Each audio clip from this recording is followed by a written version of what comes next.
18h à Kinshasa, 19h à Ituri, heure à laquelle nous vous convions à suivre cette tranche Kinshasa direct avec trois invités, dont deux sont des députés nationaux. Alors, Simon-Pierre Iananio Mouligui, lui, il est député national. Avec lui, on va parler de la recherche scientifique. Il est auteur d'une proposition de loi à l'Assemblée nationale pour parler un peu de la recherche scientifique dans plusieurs facettes. Nous allons essayer d'en parler avec lui. Quelles sont les motivations des innovations contenues dans sa proposition de loi? Alors, il sera notre tout premier invité. Deuxième invité, c'est Jackson Ahoussé. Vous le savez très bien, le chef de l'État, Félix-Antoine Tshisekedi Tshilombo, a décrété l'état des sièges dans deux provinces, à savoir le Nord Kivu ainsi que l'Ituri. Qu'en est-il de l'Ituri? Comment les habitants ituriens ont accueilli cet état des sièges? Et aussi Médarkan Korongo, débâcle de Boukangalonzo, Matata Antonio est-il victime? Voilà ce qui fera beaucoup plus la charpente de notre Kinshasa direct. Mais bien avant cela, nous avons Jenny Kayembe pour les grandes lignes. Bienvenue à vous, Jenny Kayembe. Merci Jean-David Kilolo, Madame, Messieurs. Bienvenue aux grandes lignes de l'actualité.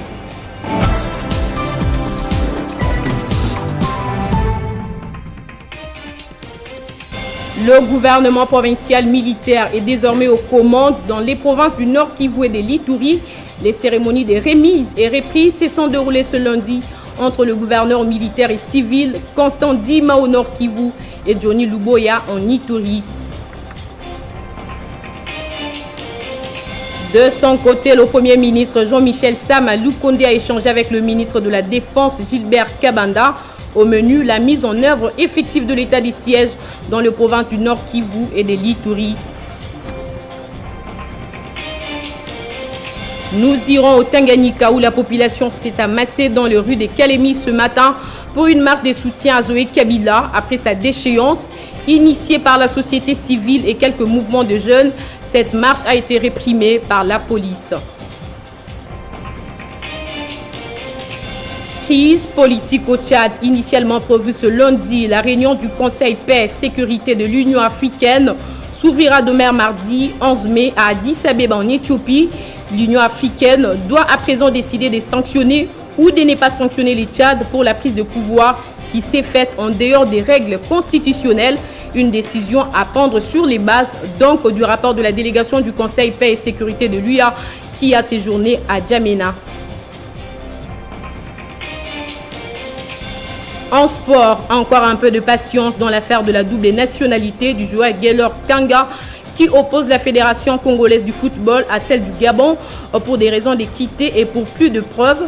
La Confédération africaine de football va rendre son verdict les dimanches prochains. Merci à tous de votre attention soutenue. Kinshasa Direct se poursuit avec Jean-David Kilolo et retrouvez Bédrine Kenge à la grande édition pour le développement de tous ces titres. Téléchargez les infos Télé 50 sur www.tele50.cd. Voilà, merci. Merci à vous, Jenny Kayembe. Déjà, les rendez-vous est pris. Il sera certainement 20h dans l'Est de la République démocratique du Congo, 19h ici à Kinshasa. Déjà, tout de suite, notre tout premier invité, ça sera le député national Simon-Pierre Iananio. C'est tout de suite. Vous souhaitez recevoir Télé 50 partout et avec vous. Alors, l'ensemble de nos programmes en VOD déjà disponibles. Toute l'actualité sur notre site web www.tele50.cd. Retrouvez vos émissions, des rencontres et entretiens inédits sur YouTube Mwanamboka Congo. Télé 50 met à votre disposition son programme en ligne à suivre sur Facebook, Twitter, Instagram, YouTube. Alors, sur votre mobile, suivez toute l'actualité avec Télé 50. Télé 50, partout et avec vous.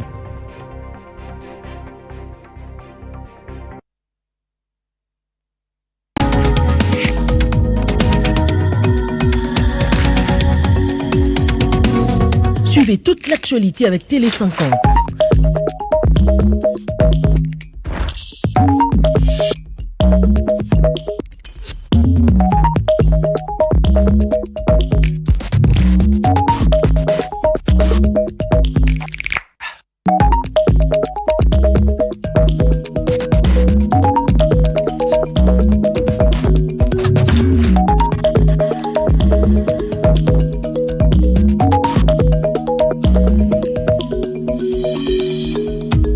Télé50, partout et avec vous.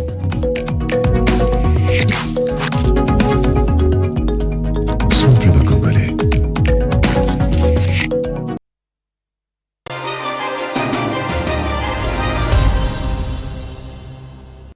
Voilà, lui, il est auteur d'une proposition loi portant sur la recherche scientifique en République démocratique du Congo. Nous allons essayer d'en parler, l'état des lieux, les innovations de ces secteurs. Un secteur qui semble être oublié, mais qui porte certainement beaucoup de fruits en République démocratique du Congo. Les députés nationaux, Simon Iananio Mouligui, bienvenue. Merci. Voilà, vous êtes porteur ou vous êtes auteur d'une proposition de loi sur la recherche scientifique. Qu'en est-il, monsieur les députés nationaux? Merci beaucoup. Moi, je m'appelle Yananio Simon Pierre. Je suis député national élu de Chabunda, dans la province du Sud Kivu. Je suis enseignant, professeur des universités. Mais à l'Assemblée nationale, je suis premier vice-président de la commission sociale et culturelle.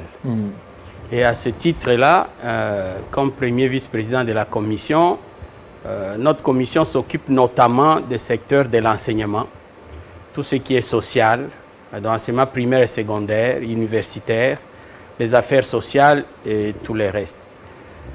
Et moi, je suis parti d'une observation. Ça veut dire, d'autres pays qui ont avancé, c'est parce qu'ils ont investi suffisamment dans la recherche des solutions adaptées à leurs problèmes. Il n'y a pas de magie, on ne peut pas inventer la roue, comme on dit.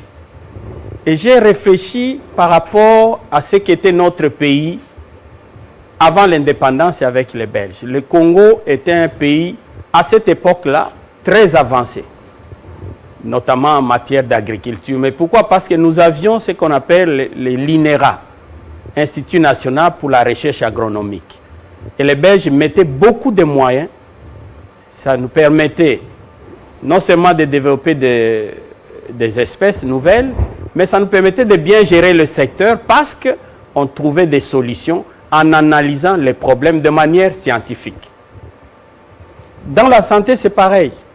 Nous sommes, nous, RDC, le berceau de ce qu'on appelle la médecine des villages un peu tropicale. L'IMT, Institut médical tropical, ça a commencé ici chez nous. On a investi dans ça. La médecine primaire et même Anvers est devenu un grand centre parce que ici chez nous, on avait investi dans la recherche et dans beaucoup d'autres domaines.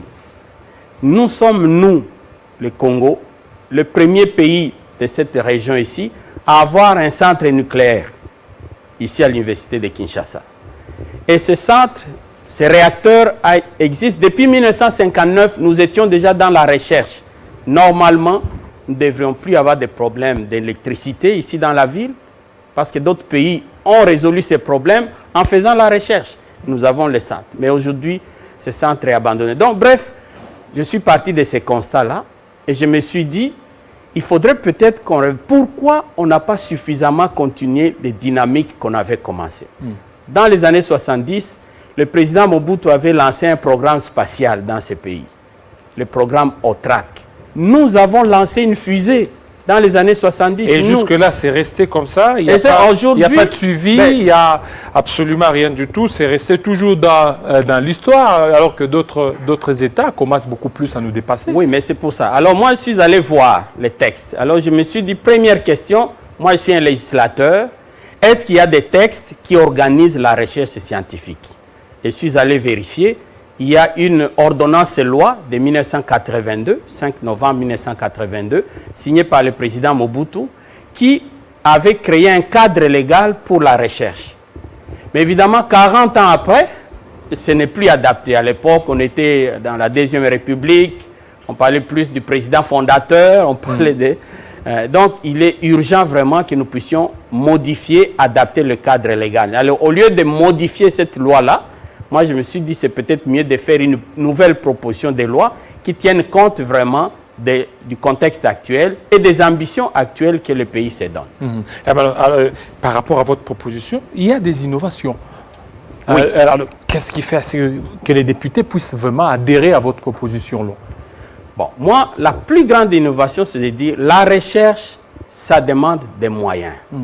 Des moyens humains, nous en avons, parce que nous avons quand même beaucoup de Congolais, qu'ils soient ici au pays ou à l'étranger, qui ont fait preuve de leurs compétences. Mais il faut des moyens logistiques, matériels. Il faut des laboratoires, il faut des engins roulants, il faut beaucoup d'autres appareils. Et il faut surtout des moyens financiers. Et c'est à ce niveau-là que la première innovation que moi je propose, c'est que nous puissions créer un fonds national pour la recherche et l'innovation technologique. Ces fonds pourraient être alimentés par diverses sources. Par exemple, nous prendrions 1%, par exemple, de tout ce que nous consommons comme argent dans la communication. On mettrait ça. Quand quelqu'un recharge, ou c'est pas un peu, aujourd'hui on parle des RAM, mais ça peut être une autre formule, mais je propose qu'on prenne 1% de tout ce que nous consommons dans la communication, qu'on mette dans ces fonds-là. Parce que si nous arrivons à financer, par exemple, la construction d'un satellite, avec notre satellite à nous, comme d'autres pays le font, nous allons résoudre à la fois les problèmes de sécurité. Tous ces gens qui passent nos frontières, ils arrivent, ils ressortent. C'est parce que nous ne contrôlons pas les frontières. Et on ne contrôle pas les frontières au XXIe siècle avec des militaires. On ne peut pas mettre un militaire à chaque mètre, on n'en a pas les moyens. Par contre, si nous avons notre satellite, nous allons continuer à surveiller. Deux, nous pouvons aussi avec notre satellite contrôler les appels. Et à partir de là, générer suffisamment de moyens. Parce que le budget de notre pays, avec notre satellite, peut doubler, tripler, et même on peut multiplier par 20. Ça, c'est une première source, mais on peut prendre aussi, que ce soit des taxes d'embarquement, que ce soit les gens qui coupent les bois. On vend des licences pour les bois. Mais l'environnement, on doit les protéger. Ceux qui coupent les bois, il faut qu'ils puissent payer en mettant dans le fonds de la recherche. Ça, c'est la première innovation. La deuxième grande innovation, je propose qu'on puisse restructurer le Conseil national, qui existait déjà dans l'ordonnance loi de 82, qu'on améliore ça. Ça doit être un conseil, par exemple, tous les professeurs, les recteurs et les directeurs généraux de nos universités et instituts supérieurs, les directeurs qui sont nommés dans les centres de recherche, il faut qu'ils soient vraiment et que ces conseils fonctionnent. Parce que c'est du choc des idées que ressort la lumière. Si on fait un conseil où il y a 3 personnes, dans un pays où nous sommes 80 millions, ça ne marche pas. Troisième innovation, il faudrait qu'on puisse systématiser la recherche. Et pour ça, je propose qu'on crée les académies. Dans d'autres pays, on ne peut pas faire la recherche, bon, tout le monde à la fin. Non. Une académie pour les sciences sociales, par exemple. Alors là, le gouvernement nommerait un professeur, un spécialiste qui a des compétences pour coordonner toutes les recherches dans le secteur social. On peut avoir une académie des sciences, on peut avoir, peu importe. Ces académies vont collecter les projets de recherche, les analyser et les soumettre au Conseil national. Mais quatrième innovation, et c'est important, c'est le Comité national d'éthique. On ne peut pas faire une recherche comme on veut. La recherche scientifique répond à des critères, à des règles de dignité, d'honnêteté, de transparence et de sécurité. Alors, je ne peux pas n'importe, comme je vois, ça se fait maintenant, quelqu'un débarque ici, il vient de ses zouzous, il finance une recherche avec les mamans maraîchères, et les gens descendent sur le terrain, collectent les informations sur nos mamans congolaises.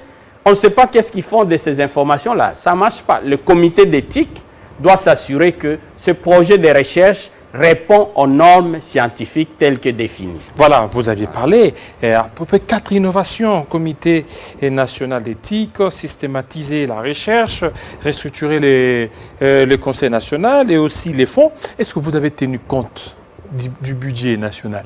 Parce qu'il y a un problème qui se pose, c'est celui d'argent. Chaque fois, vous pouvez avoir des belles initiatives. La RDC souffre beaucoup plus de l'application de toutes ces lois-là. Peut-être au niveau du budget, ça pourra aussi poser des sérieux problèmes. Non. Justement, ce que moi je propose, c'est une solution systémique, durable. Si notre budget continue à être de 3 milliards, 4, 5 milliards, ce n'est pas parce qu'il n'y a pas d'argent dans ces pays. Il y a de l'argent. Mais il y a une corruption généralisée, il y a des détournements. Et les mesures, les solutions trouvées ailleurs, lorsqu'on essaie de les appliquer ici, ça ne marche pas. La Banque mondiale vous dit, voici comment on fait pour relancer l'économie. Mais nous avons essayé ces mesures ici, elles n'ont pas marché. Il faut qu'on fasse de la recherche sur le plan sociologique, sur le plan anthropologique, et nous trouverons des mécanismes appropriés à notre situation. Et vous verrez qu'à partir de ces moments-là, nous allons trouver les moyens de bloquer tous ces voleurs-là. Et si nous arrivons à canaliser nos recettes bien, je vous dis, en une année, en 2 ans, nous pouvons tripler, quadrupler et même multiplier par 10 notre budget. Ça, c'est la première chose. La deuxième chose, je parle de ce que nous étions en 1960. Pourquoi nous étions un pays, à l'époque, déjà suffisamment avancé par rapport à d'autres pays? C'est parce que nous avions un produit intérieur brut. Les Congolais, c'était quoi? Aujourd'hui, nous vivions 10 fois plus que ce que nous avons aujourd'hui. Ça venait de quoi? Comme je viens de vous donner, l'agriculture fonctionnait bien. On avait mis suffisamment de moyens dans la recherche agronomique. Vous allez à Bengamisa, vous aviez un institut pilote. Toute l'Afrique centrale venait là-bas. Domaine médical, je vous dis, nous avions des recettes suffisantes parce qu'on avait suffisamment investi dans l'intelligence. Et moi, j'insiste sur cet élément-là. Nous entendons souvent dire que le Congo est très riche. Non, notre première richesse, ça doit être notre cerveau. Parce que les mines, oui, c'est bon. Mais si nous n'investissons pas dans les recherches intelligentes, je vous dis, demain, aujourd'hui, c'est le cobalt. Les Occidentaux, ils vont trouver des cobaltes fabriqués dans leur laboratoire. Et notre cobalt, il va pourrir. Nous ne pourrons pas les vendre. Voilà. Est-ce que vous avez tenu compte aussi des recherches au niveau de l'enseignement? Regardez nos syllabus et même les cours d'abord. Les cours au niveau de l'enseignement primaire, secondaire. C'est un système qui date depuis 1966. Les professeurs ne font que revenir sur les mêmes matières. Il n'y a pas d'innovation là-bas. Est-ce que dans votre recherche, vous avez tenu compte aussi de ça? Regardez des syllabus, c'est presque le même syllabus. Les syllabus que nous avions laissés à l'époque, ça continue toujours. Donc, un étudiant peut acheter les syllabus de 1990. C'est toujours le même jusqu'en 2021. Mais mon frère Kilolo, mais c'est ça que j'ai dit. Moi, je suis professeur des universités. Mais moi, j'ai eu la chance d'étudier ici. Avant, il y a quelques années, mon âge me trahit. Mais j'ai aussi eu la chance d'étudier en Europe. Et j'ai fait ma thèse en Amérique du Nord. Il n'y a pas de magie. Nous voulons un enseignement de qualité. Nous devons investir dans la recherche. Le drame de notre système éducatif, c'est qu'il est corrompu dans le sens où on fait croire à nos jeunes qu'une fois que vous êtes à l'université, vous aurez votre licence, vous rentrez à la cité, vous serez bien. Alors, nous remplissons nos rues avec des licenciés qui vendent les unités. Pourquoi? Parce que dès le départ, quand quelqu'un va à l'université, c'est pour la recherche. L'université, c'est pour la recherche. Nous devons apprendre à nos jeunes en disant, vous venez à l'université, ayez un projet de recherche. Moi, je viens à l'université parce que je voudrais aider mon pays à résoudre les problèmes des immondices. Il n'est pas normal que nous vivions avec les immondices. Ok, je fais l'informatique pour gérer les immondices. Et pendant 5 ans, je vais travailler sur ça pour qu'au sortir de l'université, je propose une solution. J'ai fait un logiciel où j'ai trouvé une formule sociologique que je vais proposer au gouverneur de la ville ou au ministre chargé de l'environnement. C'est ça qu'il faut faire. Mais pour faire ça, il faut que ces étudiants-là puissent avoir une bourse de recherche. Aujourd'hui, nos syllabus sont les mêmes. Pourquoi? Parce que les assistants, les chefs de travaux, même les professeurs, ils n'ont plus de bourses pour la recherche.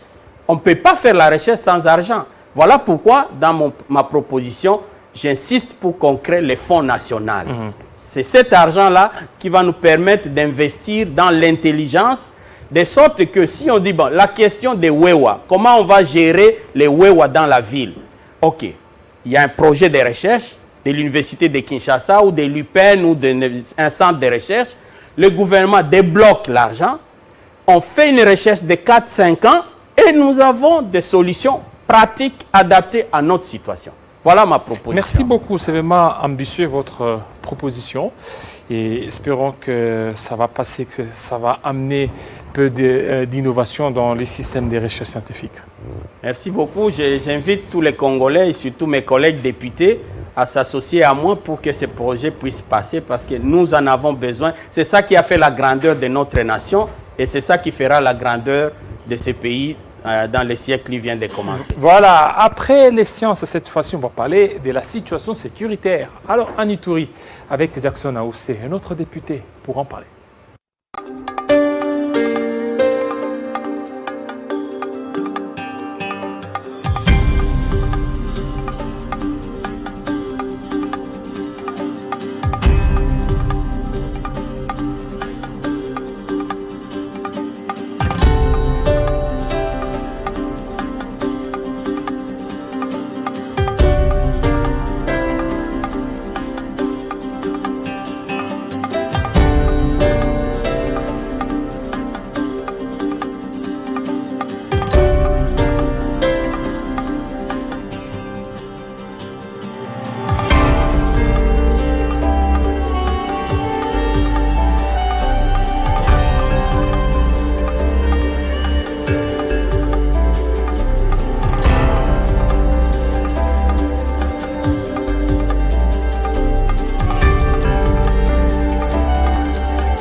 Voilà, qu'en est-il de la situation sécuritaire dans l'Ituri, sachant qu'il y a un état de siège qui a été décrété dans cette partie du territoire.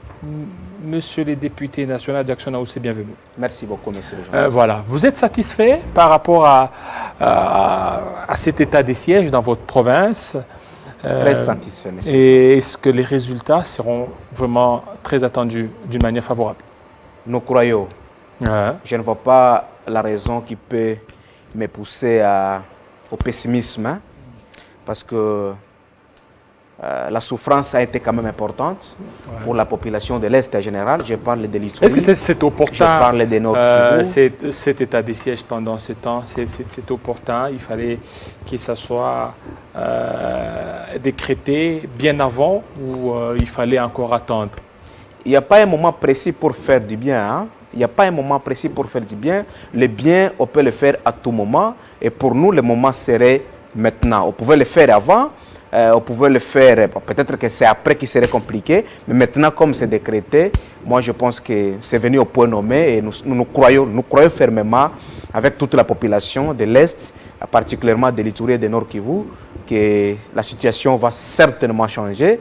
Un mois, les 30 jours qu'on a donnés. Est-ce que les mois là, dont vous faites allusion, ça sera suffisant pour mettre un peu fin à cette insécurité dans cette partie? Ça fait beaucoup d'années que la région est insécurisée. Les un mois, vous ne voyez pas que c'est trop prétentieux de croire que la situation risque de s'améliorer dans un mois?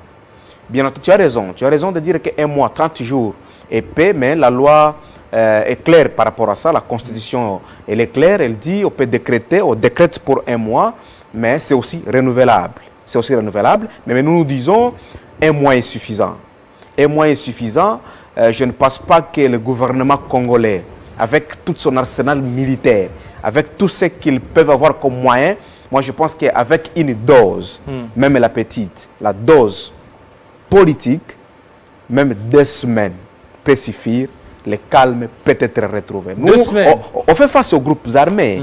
Nous faisons face aux groupes armés. Nos groupes armés ne sont pas des groupes armés qu'on peut les comparer à des groupes armés djihadistes. Je ne sais pas moi. Quoi sont des groupes armés? Les gens se regroupent à 4, 5, 10 avec les armes. Ils barricadent les routes. Ils pillent les poules à gauche et à droite. Moi, je pense qu'avec une dose de volonté politique, et moi, c'est même beaucoup. Voilà, un mois, vous dites que c'est un peu beaucoup, mais il y a une autre province, le Sud Kivu, là-bas, on n'a pas décrété un état de siège. Vous ne voyez pas que les ennemis risquent d'aller se réfugier au niveau du Sud Kivu et que la situation continuera toujours à être insécurisée. Ce n'est pas parce qu'on n'a pas décrété l'état de siège au Sud Kivu que le Sud Kivu est sacrifié. Non, pas du tout, ce n'est pas le cas. Mais vous savez aussi au même moment, mettez-vous dans la peau du chef de l'État. L'État d'urgence, c'est un régime spécifique. L'État d'urgence ou l'État de siège, c'est un régime qui coûte.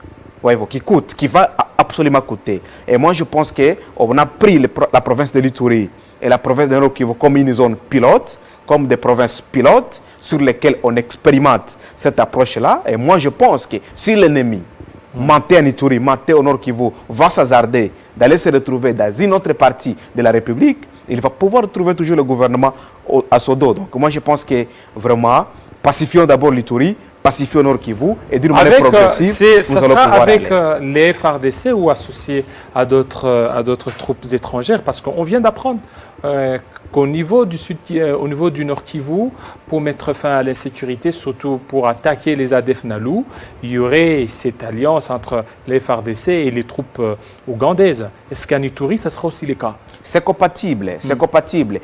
Que ce soit une démarche nationale, c'est-à-dire notre armée qui doit s'engager sur le terrain, que ce soit notre armée associée avec l'armée d'autres pays, moi je pense que ce n'est pas suspensif. On peut le faire au même moment, je ne trouve pas l'inconvénient. Ici, l'important, c'est le résultat. Le résultat, c'est la quiétude, le résultat, c'est la paix, le résultat, c'est le retour. Nord Kivu et Ituri, nous avoisinons 3 millions de personnes qui sont en déplacement. 3 millions de personnes et combien de groupes rebelles? En Ituri seulement, nous avons plus ou moins 12 groupes armés. 12 groupes. Au Nord Kivu, nous en avons plus ou moins 18 groupes armés. Vous les mettez ensemble, nous sommes en train de gérer 30. Plus de 30 groupes armés. Voyez-vous? Donc c'est presque dans chaque chefferie de toutes ces provinces. Et ces groupes armés, combien sont des groupes étrangers? Les groupes étrangers chez nous, les groupes étrangers, outre les groupes locaux, on a la présence des EDF Nalu. Des EDF Nalu, il y a aussi de temps en temps des menaces du côté côté sud-soudanais. Parfois, il y a des cursions, il y a des mouvements, n'est-ce pas, des rebelles du côté sud-soudan qui menacent de ce côté-là. Mais ceux qui sont plus actifs dans la province de l'Ituri et du Nord Kivu, c'est plus les EDF. Et à cela, il y a beaucoup d'autres groupes locaux. Et donc, vous êtes favorable à ce qu'il y ait d'autres troupes étrangères pour venir en aide au FARDC? S'il faut qu'on appelle les anges du ciel pour venir terminer la guerre, je ne trouverai pas l'inconvénient. Et donc, si je suis prêt que les anges... certainement, il faut que ça respecte aussi la procédure légale en République démocratique du Congo. Il faut que l'Assemblée nationale soit saisie.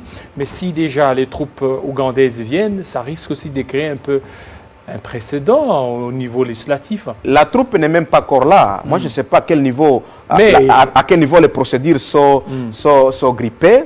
La troupe n'est même pas encore là. Moi, je pense qu'à chaque moment qu'il va falloir que la troupe étrangère vienne, donc l'Assemblée, le Parlement doit être réuni et puis on va pouvoir avaliser. Donc pour nous, nous ne serons pas trop procédurales. Nous serons beaucoup plus axés sur les résultats. Pour nous, les résultats, c'est la sécurisation de tous nos villages. C'est cela. 20 ans, c'est beaucoup. À partir de 2017 jusqu'à aujourd'hui, 5000 personnes à peu près tuées dans ces deux provinces. Ce sont les âmes qui sont parties, les femmes enceintes, les enfants qui sont morts. Est-ce qu'ils vont se réveiller? Est-ce qu'ils vont continuer à vivre avec eux? Ils sont partis comme ça, nous les avons perdus. Et moi, je pense que nous devons arriver à arrêter que les morts de trop ne se reproduisent. Moi, je me dis, les troupes étrangères, les troupes nationales, tout et tout, nous serons beaucoup plus axés sur le résultat, donc le retour de la population dans leur village. Dans un premier temps, le chef de l'État, Félix-Antoine Tshisekedi, a fait appel aux anciens rebelles, dont Thomas Lubanga et les autres. Ça n'a pas tenu. Est-ce que cette fois-ci, ça va tenir avec l'état de siège? À un problème permanent, à une situation de menace permanente, il faut aussi s'entendre à la recherche de solutions permanentes. Donc il ne faut pas que les gens croient que parce que telle démarche a échoué et par conséquent il faut qu'on croise les bras, il faut que l'ennemi puisse continuer à décimer la population.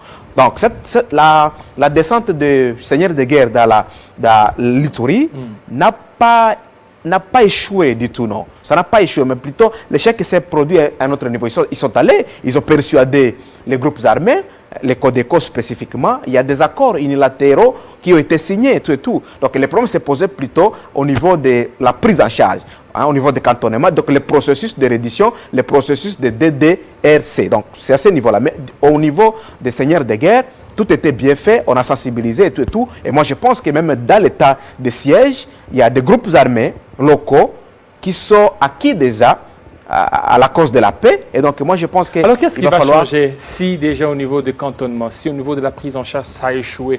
Alors, vous voulez aller au niveau de l'état des sièges parce qu'il fallait déjà régler au départ la prise en charge, les cantonnements.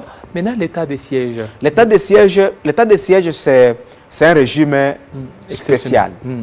C'est un régime spécial. Donc, moi, je pense que l'état de siège, c'est aussi au même moment que ça devient la priorité du gouvernement. Vous allez comprendre avec moi que toutes les institutions seront concentrées sur ces deux provinces pour que la calmie soit retrouvée. Donc, il ne faut pas comparer les contextes actuels, les contextes de l'état d'urgence, la manière dont la chose sera prise en charge dans le cadre de l'état d'urgence. Vous voyez même, pour raison d'état d'urgence, on pouvait aller à vacances parlementaires d'ici le 15 juin, mais on n'ira pas. Aussi longtemps qu'une partie du pays sera encore soumise à l'état d'urgence, nous n'allons pas partir. Donc, c'est-à-dire, ça nous met nous tous en étau, de manière que la situation se règle à l'Est. Donc, moi, je pense qu'on ne peut pas les comparer avec d'autres initiatives qui ont précédé dans l'État. Les médias étrangers parlent déjà des anciens rebelles, donc les gens qui ont été désignés comme gouverneurs intérimaires au niveau de l'Ituri, au niveau du Nord Kivu. Est-ce que vous ne voyez pas que c'est aussi un problème qui demande aussi d'être réglé au préalable?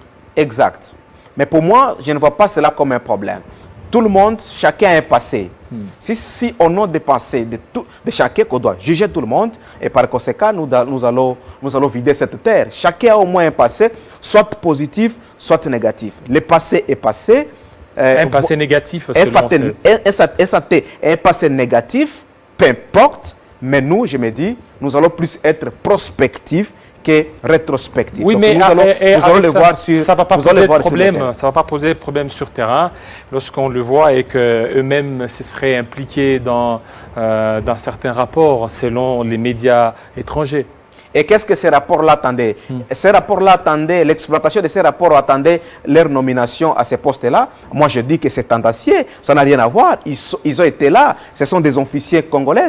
On voit qu'on me dise qu'ils n'étaient pas en fonction. Ils étaient là, ces rapports étaient là, et ils étaient là, ils occupaient des fonctions. Ce sont des hauts gradés de notre armée. Ah, donc, moi, je pense que c'est une distraction pure et simple. Ils sont nommés, donnez-le l'État. Ils sont sur le terrain. Le remise et reprise au Nord Kivu et en Ituri ont été faites aujourd'hui. Ah, donc moi, je pense que nous allons les juger sur le terrain. Ici, l'objectif est clair, pacifier l'Ituri, pacifier Nord Kivu. S'ils en arrivent, on va applaudir. S'ils n'en arrivent pas, on va prendre acte et nous allons continuer. Est-ce que c'est la fin de gouverneurs civils, parce qu'il reste peu de temps pour la fin de leur mandat, parce qu'on est en train de voir, après 30 jours, il y aurait aussi le renouvellement de cet état des sièges et ainsi de suite. On risque d'aller jusqu'en 2023 avec le gouverneur militaire. Ce serait la fin de ce gouverneur civil. On ne peut pas souhaiter ça, parce qu'il faut faire une lecture combinée. Il faut faire une lecture combinée. Si vous dites que l'état de siège va durer jusqu'à 2023, et donc... Parce qu'on risque de commencer à renouveler. Ok, c'est ça. Parce que c'est lui qui renouvelle et c'est le Parlement qui renouvelle. Donc nous devons aussi nous préparer, nous, de rester au Parlement sans vacances parlementaires jusqu'à 2023. Parce qu'on ne peut pas, c'est lié, c'est conditionné, c'est vraiment figé. On ne peut pas aller à vacances parlementaires si une partie de notre pays est mise sur un régime spécifique comme celui de l'état de siège. Donc vraiment, je ne peux pas animer ce débat-là de dire que l'état d'urgence va durer une année, va durer 6 mois, ça sera très long et aussi, avec des régimes spécifiques comme ça coûte. Généralement, ça coûte. Donc moi, je pense que les gouvernements, nous profitons de votre antenne, de dire au gouvernement de mettre suffisamment les moyens de se rapprocher un peu plus à ces deux provinces, de manière que 30 jours soient suffisants pour que les choses se calment. Je profite aussi de votre antenne de demander à la population de prendre les ballons au bon, de saisir cette opportunité à nos frères, à nos amis, moi je suis de l'Est, qui détiennent les armes, de les déposer sans beaucoup de conditionnalités. De les déposer parce que, je dis l'affrontement, est-ce que quelqu'un peut s'affronter avec toute la République? Parce que là, la question de l'Ituri et de Nord Kivu est devenue maintenant une question nationale. C'est toute la nation qui se déverse en Ituri et au Nord Kivu. Et je ne vois pas par là un groupe armé être à la hauteur vraiment de braver une force de cette taille-là. Je propose à nos frères, à nos amis qui détiennent les armes, de procéder tout simplement d'une manière sportive, parce que la guerre, c'est soit vous gagnez,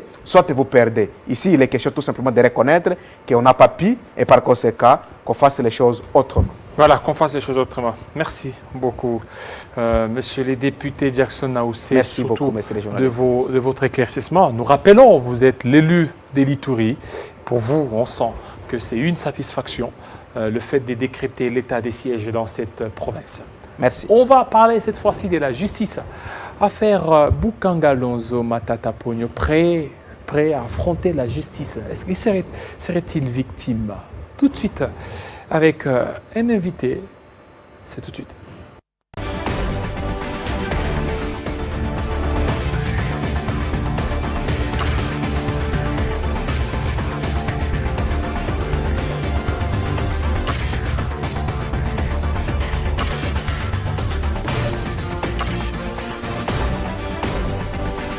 Télé 50 en rouge et blanc. Oui, c'est chic, c'est doux. Restez chez vous sur Télé 50. Très bientôt.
L'état des sièges ne pourra porter que ses fruits s'il respecte le droit international humanitaire et le droit international des droits de l'homme. Dixit Marc Chantegnier, il est ambassadeur de l'Union européenne. Nous allons en parler avec M. Médard Kankolongo. Bienvenue. Merci Jean-David. Voilà. On a décrété l'état des sièges. Avant qu'on aborde notre thématique de Matata Ponyo, un mot en tant que nationaliste par rapport à cet état des sièges. Effectivement, notre parti politique Congo en avant salue l'état des sièges. Comme vous le savez, on tue nos compatriotes à l'Est qui ne sont ni de l'opposition ni de la majorité. Et la capacité d'un peuple, c'est de s'unir autour de l'essentiel.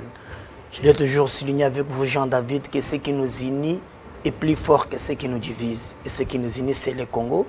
Raison pour laquelle notre parti politique Congo en avant, nous avons salué l'état des sièges. Et d'ailleurs, je profite aussi, parce que l'état des sièges, pour réussir, il y a l'aspect militaire, mais aussi les communautés, notre peuple qui doit collaborer avec l'armée.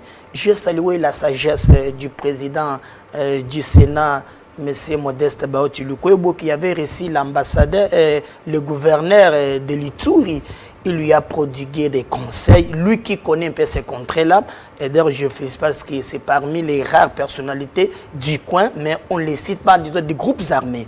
Donc, je crois que le gouverneur a tiré ses leçons de M. Baotilukwebo et de coopérer avec le compatriote, dénoncer les groupes armés.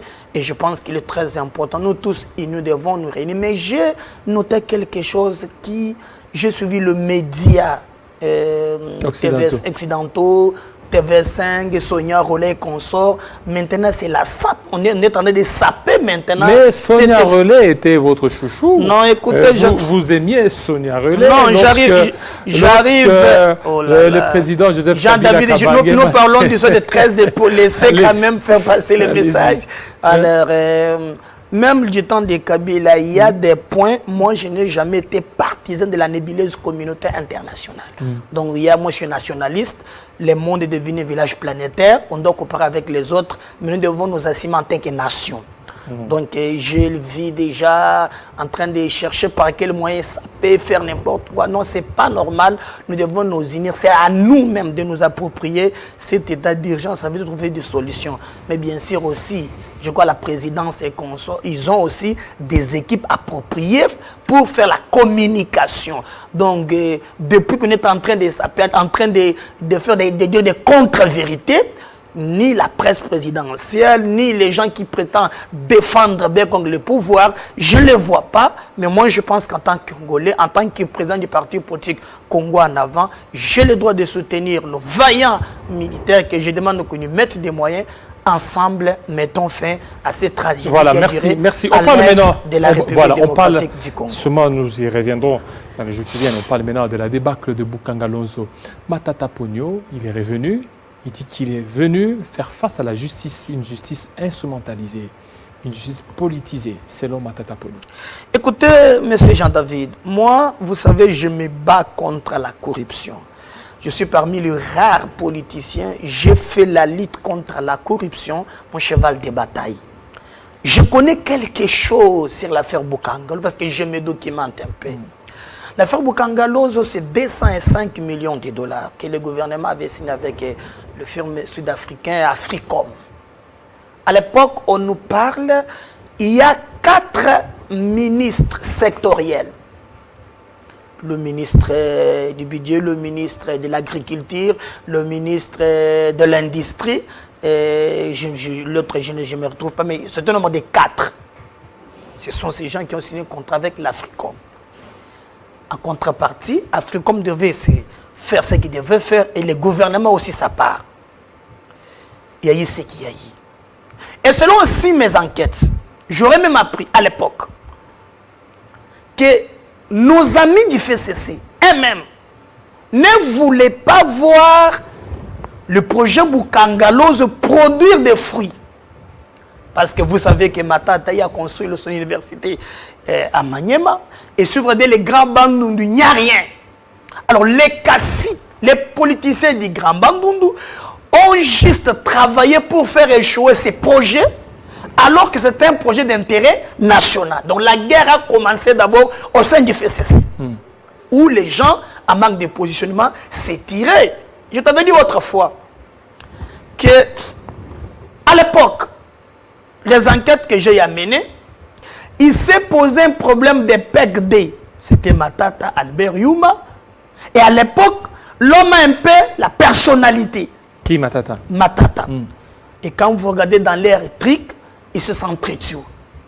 Mais maintenant, nous avons décrié Bukanga Lonzo, Bukanga Lonzo, Bukanga Lonzo. Dieu merci, l'IGF s'y penchait. Et l'IGF a mené des enquêtes.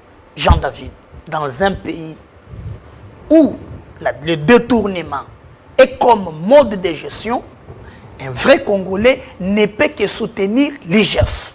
Soutenir l'IGF, mais... J'arrive. Avec ce qui se passe... J'arrive.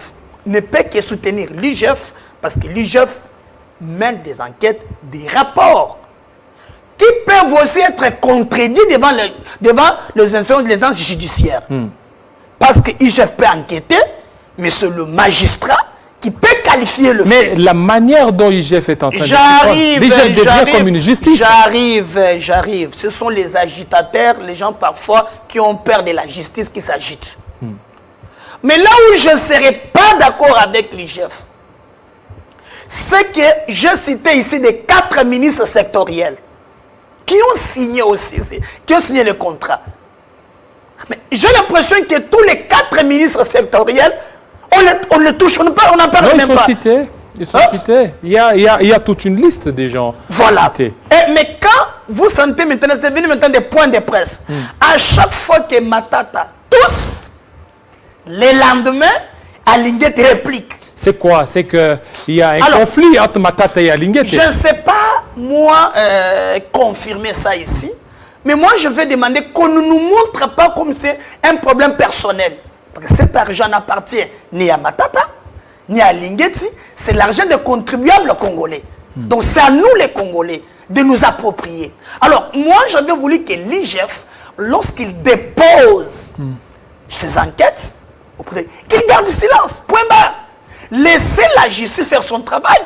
N'est pas comme si on peut instrumentaliser la justice. Non. Et aujourd'hui, on voit l'IGF en train de féliciter les deux ministres Jean-Lucien Boussa et aussi Julien Paloukou. Je suis étonné, vous m'apprenez, est-ce que c'est vrai? Oui, je viens de suivre ça tout de suite là. L'IGF qui les félicite pour avoir bien travaillé dans leur secteur. Non, écoutez, si et seulement si, parce que je n'ai pas des éléments, et que M. Linguet aurait félicité Jean-Lucien Boussa, c'est grave. Moi, mais c'est très grave. Je connais bien ce que Boussa a fait au ministère du Commerce extérieur. Je pose la question à quiconque veut m'entendre. Est-ce qu'on peut nous expliquer ce qu'on fait avec c'est la redevance minière? C'est 5%. Sur le 5%, il y a le 2,5% qu'on prend au cabinet du ministre. Il y a le 2,5% qui revient au secrétaire général. Et dans cet argent, c'est très grave. Et quand on prend les 2 points, ce sont des milliards. Raison pour laquelle vous avez vu que Boussa devient l'éternel ministre du Commerce extérieur. On a décrié avec... Alors ça, c'est pas un peu politisé, parce que si vous faites partie de l'Union sacrée... Laissez-moi donner les phrases que vous avez dit que lui a félicité. C'est très grave pour moi. Moi, je combats ces histoires de clientélisme. Si c'est vrai, c'est très grave. Oui. Je demande qu'on enquête sur la redevance minière. Il y a boire à manger. Vous trouverez que dans le 2,5 attribué aux fonctionnaires, on prend le 0,5 pour le Mécrial, alors que le Mécrial est budgétisé. On est en train, tantôt c'est l'Issungi pour les fonctionnaires, tantôt c'est Akram. Il y a boire à manger. Ce qui s'est fait au commerce extérieur, si on y met des enquêtes, on va arrêter les gens. Dire qu'Alinguet a félicité, si c'est vrai, c'est très grave. Oui, il a félicité. Alors, je vais voir, parce que je n'ai pas des éléments, mais si seulement si c'est vrai, je ne serai jamais d'accord avec lui. D'ailleurs, j'ai la documentation.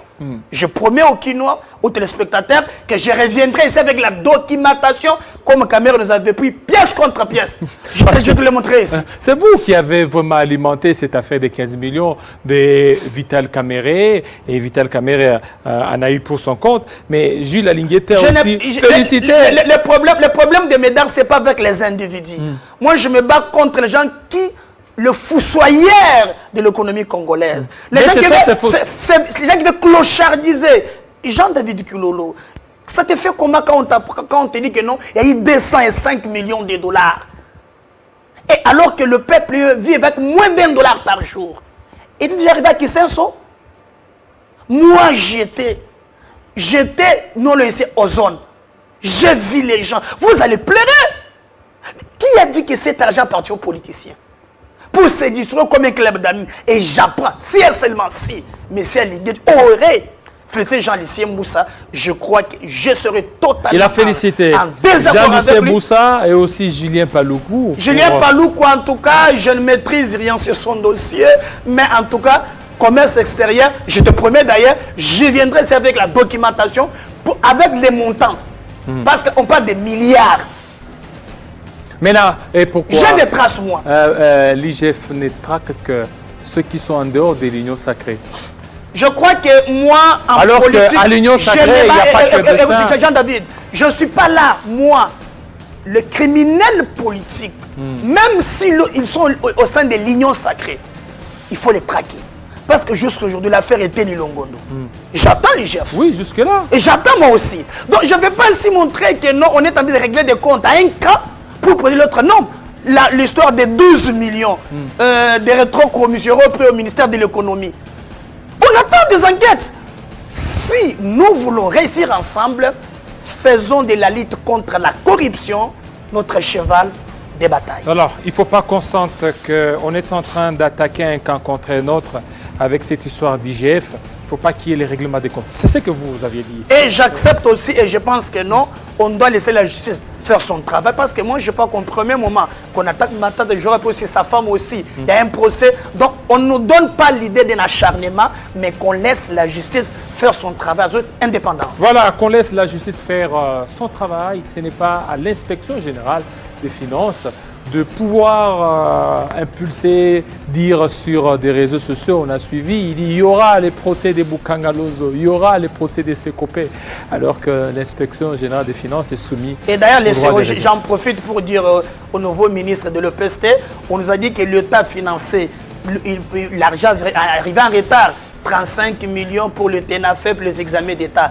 Maintenant que l'argent existe, on fait payer aux parents 24 000 francs et 85 000 pour participer aux examens d'État. D'où par cet argent-là, on veut voir clair. Merci, nous voulons voir un État de droit au vrai sens. Voilà, l'État de droit au vrai sens du mot, ça n'est fini, fidèles téléspectateurs. Tout à l'heure, ça sera 20h à Nitouri, 19h à Kinshasa et aussi 16h. Là, nous sommes à Baltimore, plus précisément aux États-Unis d'Amérique, heure à laquelle nous vous convions certainement à suivre la grande édition des Bédine Kenge. Restez branchés sur nos antennes de Télé 50. À très bientôt.